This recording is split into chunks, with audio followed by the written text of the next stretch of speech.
I think all the platforms have their purpose. You have to find the one that has the right purpose for your business. What is one of the weirdest things someone has done to your Airbnb? But it was kind of a scary moment because I got a call in the middle of it. And they were It was like, hello. what do we do here?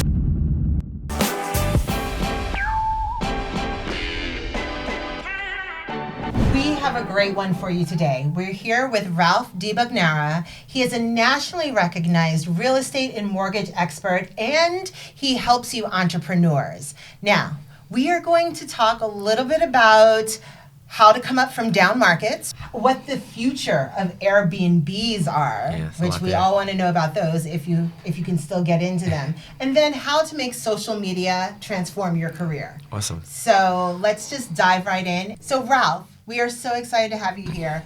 First, tell us a little bit about your background. Sure. How did you even start all of the social media, the book, the events? You have so much going on. So give us a little bit of background. Thanks for having me, first of all. Thank you, guys. Sure. My career started in the early 2000s, and then we started to get into 2014, 15, 16. And to grow the business, I was trying to look something outside of what normal people do. So my main business is mortgages. Okay. And I run a mortgage company day to day. And then my real estate investments really come through that. But I was trying to find a way to build my brand that wasn't. So first I tried traditional PR.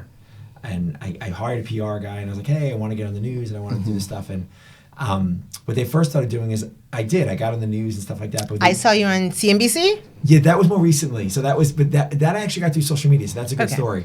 But when I first started getting it, they would call me up and say, hey, we need you to be by the George Washington Bridge in an hour and a half to talk about this subject. And can you bring this person and that person with you? So after like 3 months of this, I was like, I should really be doing this for myself. So I started just building out the social media page.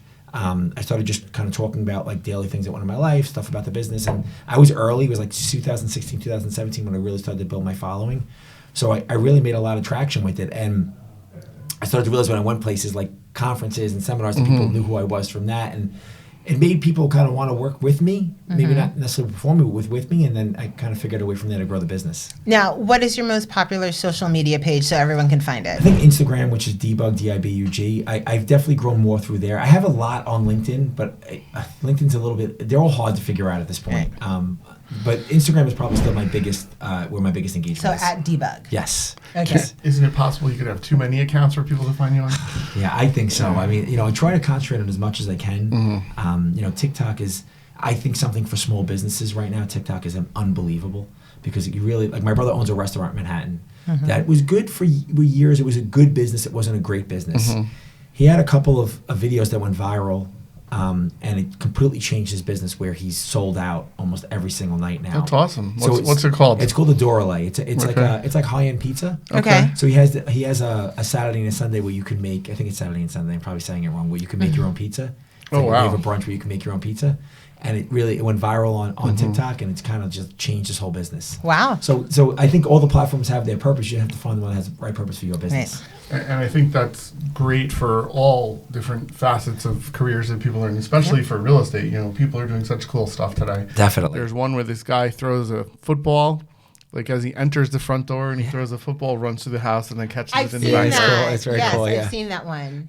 So, but you are doing excellent on social media. Thank you. And real estate agents, they always want to know what should they be doing on social media? What should they be doing on social media? I really think it's reality TV. That's my opinion at this point now. I think that people really want to engage in the truth. And I always try to be as transparent as I possibly can. And whether that's through my properties or my business or what's going on with my family at the moment, I don't share a ton personally, but it'll be something about my kids or it'll be something. But for real estate purposes, even being a landlord, right? And you guys could definitely understand this, and I'm sure you could definitely speak to this based off some conversations we had before this. But, when you make money on a property, somebody that's going to come in and tell you, hey, you can just house hack and do this and residual income. Sure. I had a HVAC unit go the other day. It was $8,000. That was all my profit for 6 months. So, All your house hacking was gone. Yeah, well, the house, 1 minute. yeah, exactly. Yeah. So this is the reality of it. And I try to just be transparent to what that is. Like, this is the good, the bad, and the ugly of it. And I think as an agent, just going through that, like, hey, this is an inspection. This is what I look for. This is what could go wrong. And that's what people, I think, really plug into the most. That just being funny or being transparent. So is that what agents should be doing? Should they be Yeah.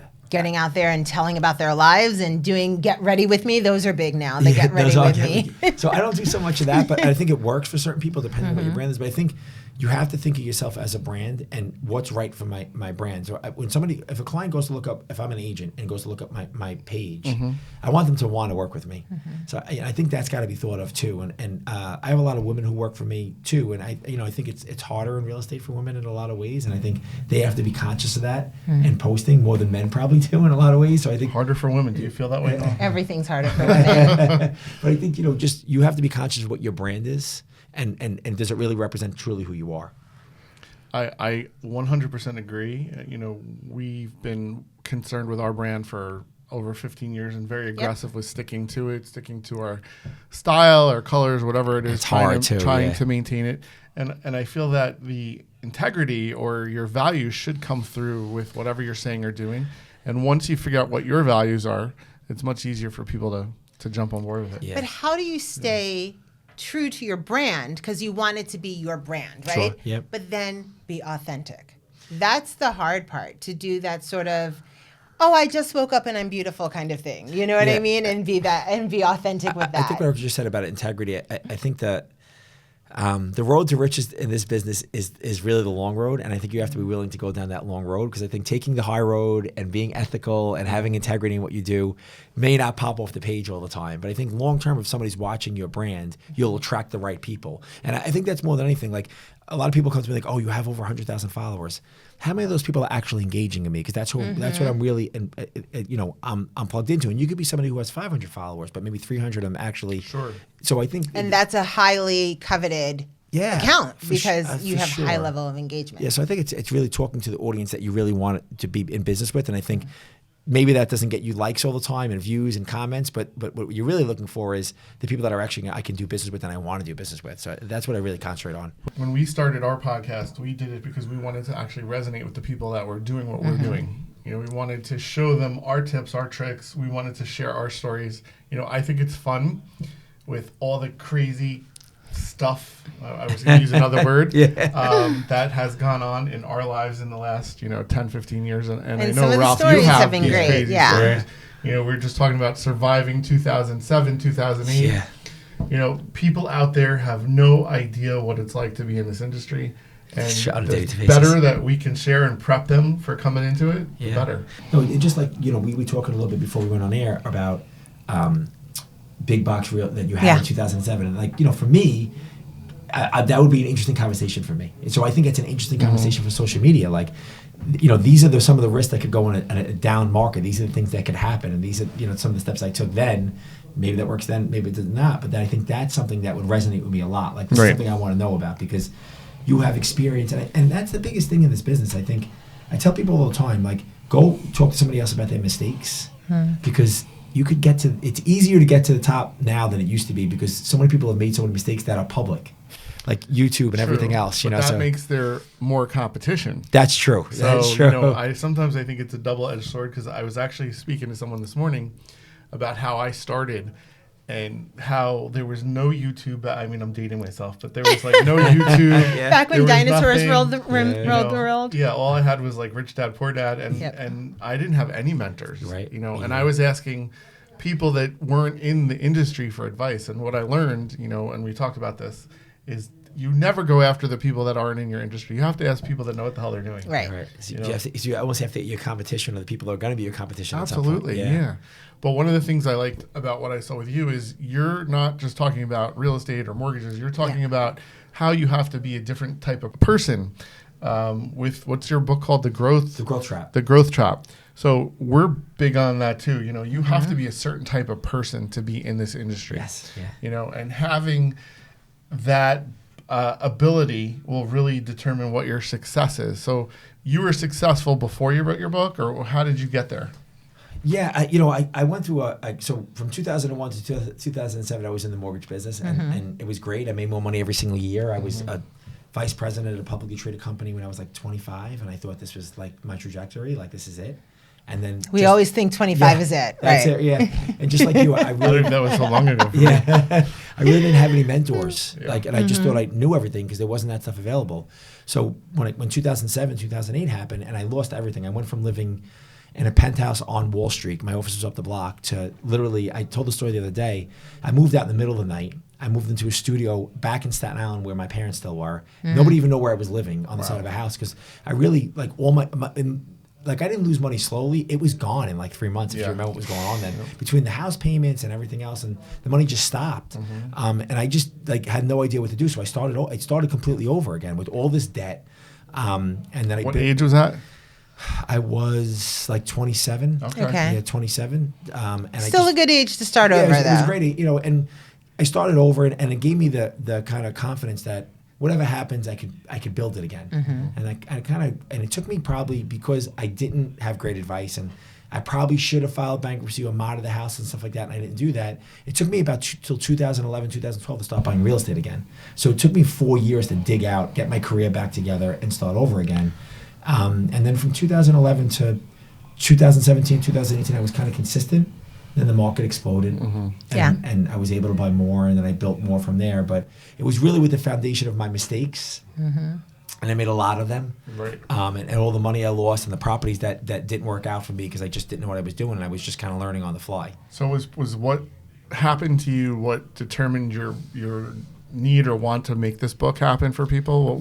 How did you get from being in this industry to saying, I want to write a book one day? Yeah. And tell us a little bit about the book too, because it's really interesting. Yeah, so I think the book's called The Growth Trap, and basically it was a concept that I thought of at some point. Like, I got stuck at different points in my career where I thought I was like, where I was just bored. Like, I was just like, I want to do something else, or I want to grow someplace else. And it was really this growth trap I was stuck in where I had to break through to kind of another level, and I didn't necessarily know how to do it. So the book really was based around all these growth traps I went through in my career and my life, and even when I was a kid. And then I talked about other people who did similar things. But yeah, it was really built around that. And I wrote it during the pandemic, and I was kind of in another growth trap, like what's next? Where do we go from here next? And I kind of just broke it into a new strategy in real estate, and I was like experiencing that, and I started writing the book to try to help other people. I try to lead through education now more than anything. My father's a teacher. He's still a teacher. He's still a professor at 76 years old. But good for him. Yeah, he's still going. But he knows more now than he did back then. Yeah, sure. But I think I've always tried to lead through education. I tried to recruit through education. I tried to build through education. So it was kind of a natural progression for me to write the book. Okay. And the name, I love the name, The Growth Trap. The Growth Trap. Thank you. It really resonates with me because I would say I didn't really have a trap, but I definitely had like a growth question. Yeah, it's good. I was like, what am I doing? Why am I doing this? Where do I want to go? Sure. And And you can get on Amazon. Let's just throw that out for everyone. Yes, and you should go to Amazon and look up The Growth Trap. Wait, I have a question for him. Go ahead. So once you went through the mortgage chaos and you literally, as you said, lost almost everything, and it took you 2 years to get back in, were you afraid to start buying real estate again? Yeah, so it's a good question. Yes, yeah, for sure. Like I think when it first happened. So I think when you go through anything, and I think a lot of people are going through this right now. So I think it's relevant. A lot of people made a lot of money in 2020 and 2021, and they're like, I'm never going to make that much money again. Like agents, right, or loan officers, or some people in this business. And I think for me, once I started to make money again, I was like, I just want to get back to a place that's comfortable, and I don't want to take any more risks, right? So and then once I got back to a comfortable place, I was like, I'm bored. Yep. Like this doesn't work for me. So so again, we always have to continuously be growing. I feel like, because if we're not, then we just feel stagnant. We don't know what to do with ourselves. What gave you that push though to like actually start taking those risks again? I think I started to look around me, and I was unhappy. I was like, all right, well, my finances are in order. I had just got married. My son was on the way. Like, and I just think that I was like, why am I so unhappy? Like, I don't have, and it was because I didn't have a challenge. Work was just kind of running. The business was running. It was okay. But I think I need that constant. I started to realize I needed that constant challenge. So it's just like I would exercise, because I've always been sports, and I'm into exercise now, and I coach. But I constantly need to put a challenge in front of me to kind of meet something, or I'm not like, I don't know what to do with myself. So I always need that, like the carrot and the stick. I kind of always need it. So that was really it. Eventually I was like, I'm going to dive back into this, and I went back to buying small residential multifamily, because that's what had worked for me in the past, where it was safe. I was like, if I'm going to do it, let me do this first, and that's what I did first. Start with the safe. Start with the safest stuff, and I did that first, and that kind of started the avalanche again to kind of jump back in full force. And so, but now you've graduated, and we're going to talk about the graduate. Yes, thank you. But now you've graduated to how many states do you have investments in? I'm in 8 states. I have properties in 8 states right now, and a lot of that came during pandemic when I started buying a lot of these Airbnb properties, and that's been an interesting journey in itself too. Yeah. But now I'm in 8 states, so I've learned a lot by making mistakes that way and learning how different markets work completely different than where in New York, New Jersey is where my home Absolutely. is. So it's like a whole different animal. But it's been a good experience for the most part. But I've got my ass kicked a lot too. So there. are you picking those 8 states based on where you and your wife want a vacation? It's a good question. So it definitely started there. Okay. And then I started, there's so much data out there. AirDNA.co, there's a lot of sites like that now where you can actually see for vacation areas, where the growing areas are and what the rents are actually again. So then it started to become about that. And I bought a lot in Florida because 2018, 2019, there was a really growing population there. Now it's changed a little bit, and then you pivot. But I started looking at places I wanted to be first, for sure. That's 100% what it was. And it kind of morphed from there, but I really started there for sure. So now that you're in all these different states, I've always found whenever I expand too much out of my comfort zone or out of like a driving distance, then it starts to bother me. So I try to stay like within an hour and 15 for driving. How are you feeling now that you're in 8 states? I mean, I will tell you that I believe that you're 100% correct. That it's better to invest close to home. You can touch it, you can feel it, you can get there. I've learned how to manage what I have, but it was not easy. Like, you have to have, if you're in another state, you have to have a very, very good handyman. You have to have a very, very good property manager, or at least a person that you can rely on to be there, to be you when you're not there. So I think through time now I've gotten good people, but my network is here. Like, if it was here, it would be easy. What's the farthest state? Florida's, Texas. I have something in Texas. Texas? Something in Florida. That's far. Yeah, it's far. Florida's probably the most, where I have the most, where it's and Florida's different. Different places in Florida are different. Like, I have something as far south as Miami and something as far north as Ocala, Florida, which is really horse country. So it's never even heard of it. Yeah, exactly.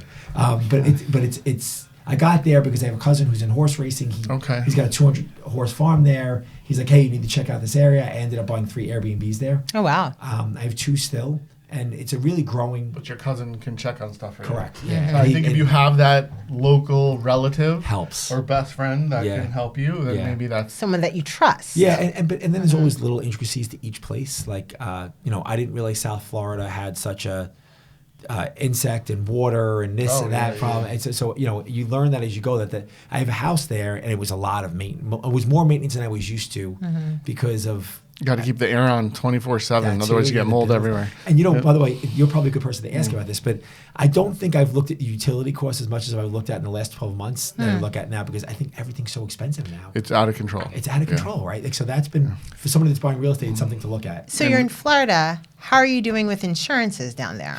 That's another tough thing. So I've learned to manage, but every single year I come up for renewal.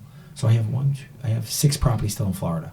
Every single time I come up for renewal, I'm almost always going to have to go to a different company. Wow. And there's a state-run insurance company there by the name of Citizens.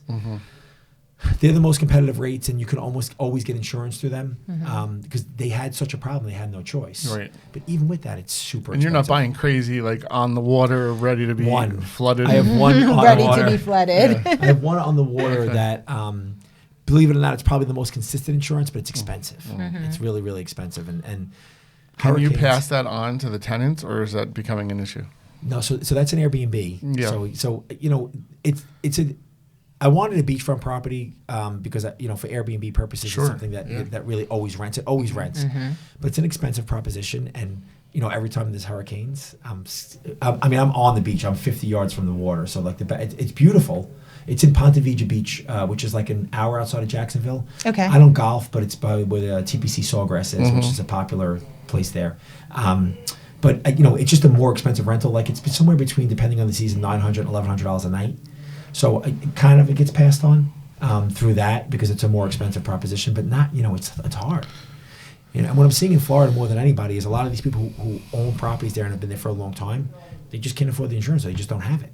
So they have no insurance. No insurance. Which is kind of what happened in California. Oh my goodness. It's crazy, yeah. I mean, you are a huge advocate of insurance. Yes. I know that. Yeah. He's like, also insure. Yeah. I feel like every 5 years I have something good happen. Yeah. Some kind of exciting but that's the problem project. too with insurance too. Nationally is what I found out, because I'm in all these different states. If you have a claim one place, it's like a car.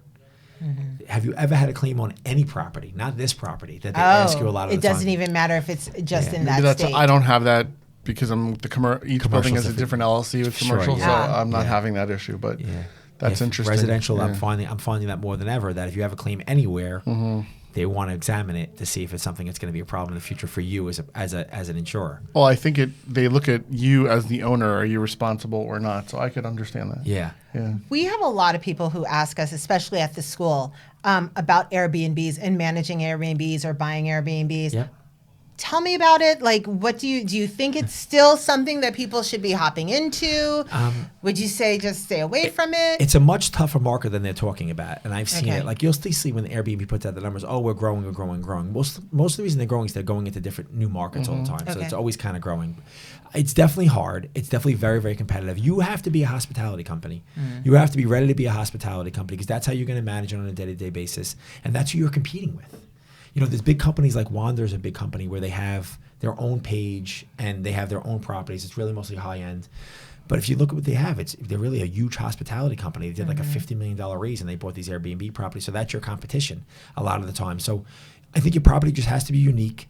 You have to be willing to manage it at least first. I recommend that everybody manages their property for at least 1 year. And then, agreed. And then you could pass it on. But I think people try to pass it immediately, and your reviews are so important with Airbnb, especially Airbnb, that you really have to manage it and make sure you're communicating. My wife manages the bookings, which she probably hates me for, but she refuses to give it up because she feels like nobody's going to do it that way. But it's a lot of work. Well, she manages the pictures. She can tell. Yes. You know, one of the things we learned, especially in YouTube, while we were doing our podcast, is you can put something out there and then you can analyze it and see what the results are, and then you can tweak it and change it and make it better. Right.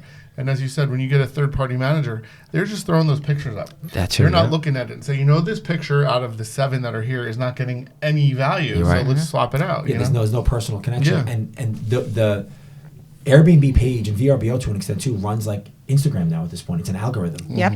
And the more clicks you get on your listing, the more people favorite it, the more people maybe the higher up you get. The higher up you get. So it's important. That's important too. So there's a lot. It was when I first started buying them, which was like 2018, and I was late too. Still at 18, right.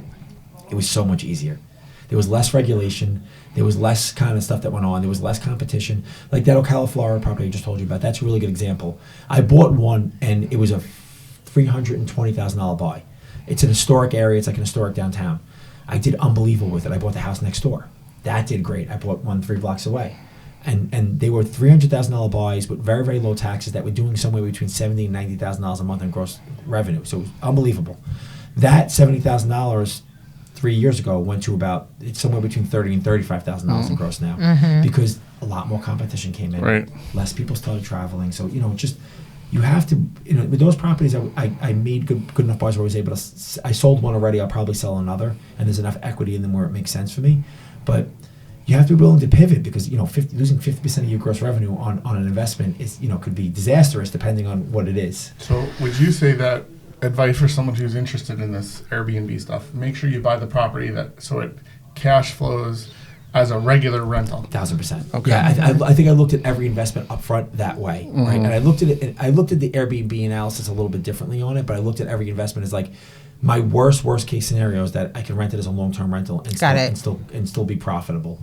Less profitable, but still profitable. Yes, I think that would be ideal. And I've had properties like I had a property in Miami where Broward County in Florida was the largest tax increase in the country in 2024. They tripled my taxes. Wow. And they doubled my insurance. Wow. That immediately at that point becomes something that's not feasible. Sure, you got to dump it. So that's I had to sell and everybody else was probably selling at the same time. So now you lost all your equity. Right. So these are the things you can't see coming. And again, in New Jersey, I understand it a little bit more than I understand Broward County in Florida. So, like you said, within an hour, I literally find that the more you focus, A, it's easier to manage because you can use your same team. Yep. B, you know the area like the back of your hands, 100%. And you also are engrossed in it, so you can anticipate these issues. Yeah, for sure. Yeah. So it's interesting, and I will tell you like areas that I would like on a go forward. Like if I was to keep investing, anything that's been a short-term rental market for years and years, it has a legacy. Like the Jersey Shore, like even the Poconos, right? They have legacies of being short-term rental properties. So if you can find properties there, they make sense. And I love college towns. Sure. I really love college towns. I've had success there. Well, different times of year, you're guaranteed. They're really 12. They're 10 to 12 month towns because even in the summer, students stay now, and parents are always coming in. So they don't want to go home. I have a very good friend who has a Airbnb in Richmond, and she will keep it for friends. But then there's graduation, there's the summertime, there's all different times of the year that she's like, oh, it's totally worth it for them because that's when they make a ton of money. College towns are great. Yeah, they really are. That's a good strategy. Yeah. So you're like running a hotel. It's so management intensive. It is that. But she only does it for those times of year where she knows that it's going to get sold out. The rest of the time, she's inviting me over. Yeah. Got it. Yeah. I just couldn't run a hotel. It's management intensive. Like every 2 days, you get a new tenant. You hit it on the head. That's really what it is. It's tough. And to keep it clean. And I've seen some of the videos of people going through their Airbnbs after people have left and the weird things. What is one of the weirdest things someone has done to your Airbnb? What did they leave behind, or how did they leave it? I don't think I've had anything extreme. Come on. I've had some crazy. You can share. I've had some crazy things in the Poconos where I had a bear come up to the door in the Poconos, and sitting on the doorsteps, and they happened to have they were photographers with a long range camera, and they were able to like step back in the house and get pictures of it. But it was kind of a scary moment because I got a call in the middle of it. And they were like, hello. What do we do here? And I was like, we got to call the park ranger. So that was a little bit crazy. You're like, don't open the door. Don't open the door. Thank you, please. He's not going to come inside. Just don't open the door. Don't go pet him. Right. Don't open the fridge either. I'm trying to think. I had a Miami property. I had a reality show filmed there for a couple of months, which was interesting. They didn't tear the place up? It wasn't too much damage. I mean, it was intense. Damage. I needed a new mattress. Yeah, I try to stay out of party areas. Like Miami, I've had some interesting things happen because and now I want to stay out of party areas. But you only really allowed to have outside cameras, and you have to tell people I have outside cameras. Oh. So you'll have them unplugged and everything else. But I had World Music Conferences in Miami, and I forget what month it is. It's a great month to rent, but it's also it could be intense. And I had these people where the cops showed up like 5 times because we say no parties, and that's the thing I've learned too. I go meet my neighbors on every property I buy before I buy it, because it's a really good tip because you want to be on the same page with them. Like, hey, it's going to be an Airbnb. You're going to hate me. Yeah. But I'll bring you cookies every other month. We tell people no parties. We tell people this, but some things you can't control. So that's a very important topic, especially for New Jersey right now because the World Cup is coming here. Yes. And everybody is talking about how they're going to become a millionaire by renting their house for a month. Yes. And I have a friend who just I'd take a vacation for a month. Yeah, well, he someone just finished live his if they want to live up in northern New 8,000 Jersey. square foot historic mansion. And he's telling me that somebody from like Dubai is coming and offer him to rent it for like $40,000 for a week. I'm like, you go do that. Yeah, why not? That's crazy. I will people move really my talking family. about that. You're right. Yeah, especially in this area. Yeah, it's something. Yeah, for sure. My wife would never do that. I would totally move my family out. Someone's going to use your mattress. I'm in the same spot. Put a mattress cover and call it a day. You could buy a new mattress with $40,000. Yeah, that's true. So you had mentioned the word pivot. And that made me think of the event that you just had, The Graduate. Tell us about The Graduate. So I have a friend who's he's a developer, and we were having a conversation over the summer, and I was like, I really kind of want to go away from these Airbnbs, and I want to do something that's more passive income, and that's not so management intensive, like you just said. And he said something to me. He's like, you just graduated to another level. And it kind of unlocked this thing in my brain. Like, you're right. Like, and that's part of the growing and everything else. Like, how do we graduate to different levels and how we talk to people who are doing it?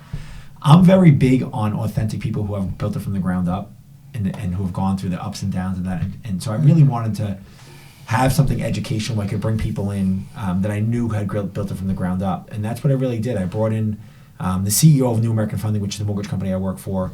Her and her husband own the company. They still own 100% of the company. They have $70 billion in mortgages and servicing. Good for them. And they owe nobody money, and they built it from the ground up, and it's a really good story. And I had people kind of like them come in and speak to, realtors, investors, entrepreneurs who are looking to kind of graduate different levels. I really feel like talking to people who have experience, even for me still, just experience in different things, whatever it is super important.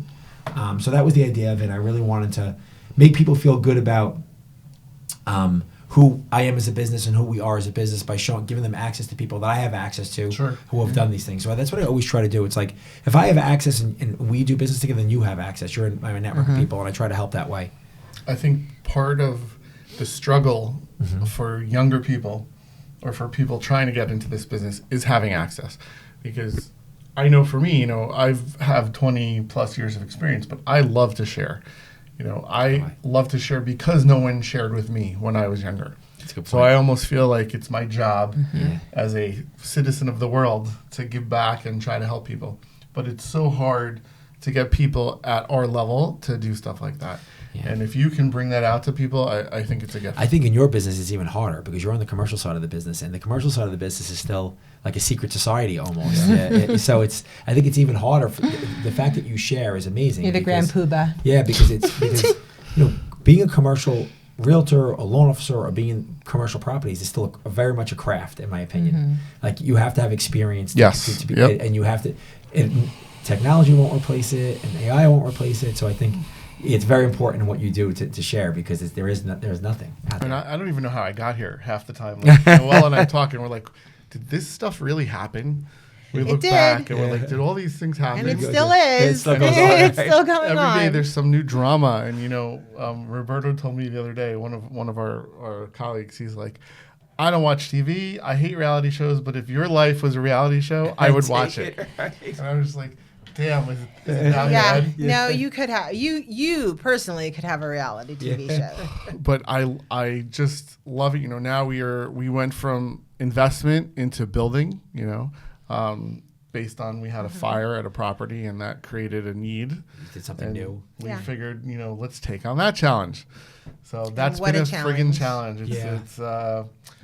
We got rid of our first 2 construction managers. We're on our 3rd, and what do they say about the 3rd? It's a charm. Yeah. So we're very excited, but it's been a ride, and I have to say, we've met a lot of great people.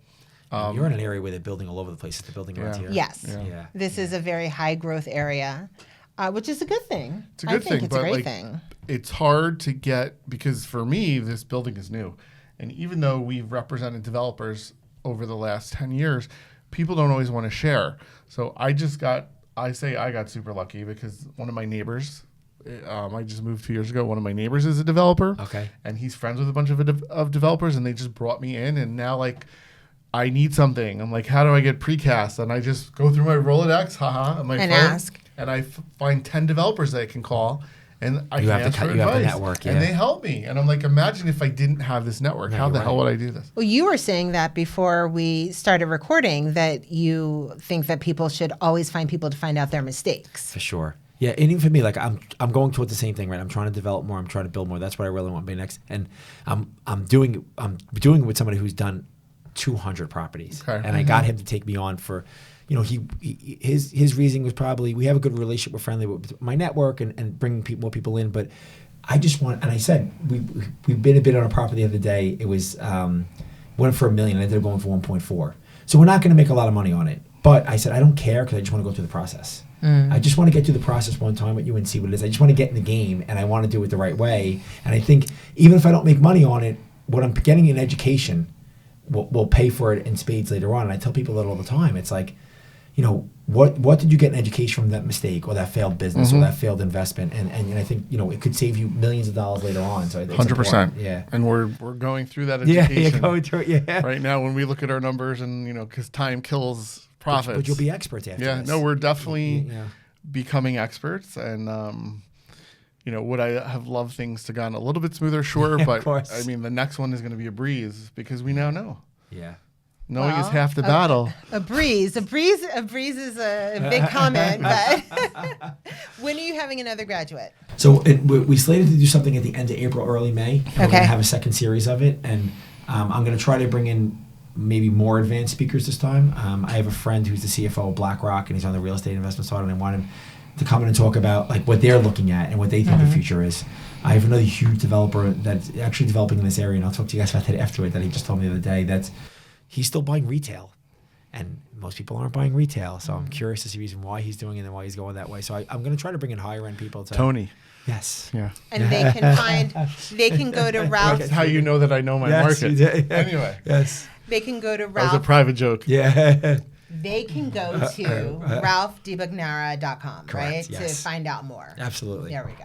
There Thank we go. you for letting me get The that. growth chop. I think I need to read that. I think you. should. I was going to say that, but I didn't want to do it on camera. But yes, I think we both may need to read that. There you go. Yeah, the To growth be chop. continued. Yes, absolutely. I will tell you that my mom used to say that it was a divine dissatisfaction.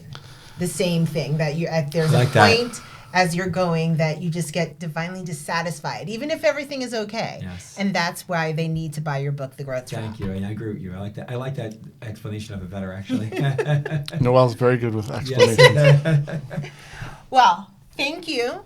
And, people should go to ralphdibugnara.com. Yes. And they should go to Amazon to get The Growth Trap. Definitely. And they should go to The Next Graduate because it seems like something we all need. We all need to hear those stories of people who've been there, done that, and can stop you from doing the wrong And thing. Eric definitely needs to speak at The Graduate at some point, too. So Yes. we'll speak about that, too. Thanks for watching this episode. Now don't forget to like, subscribe, and leave a comment. And we'll see you next time.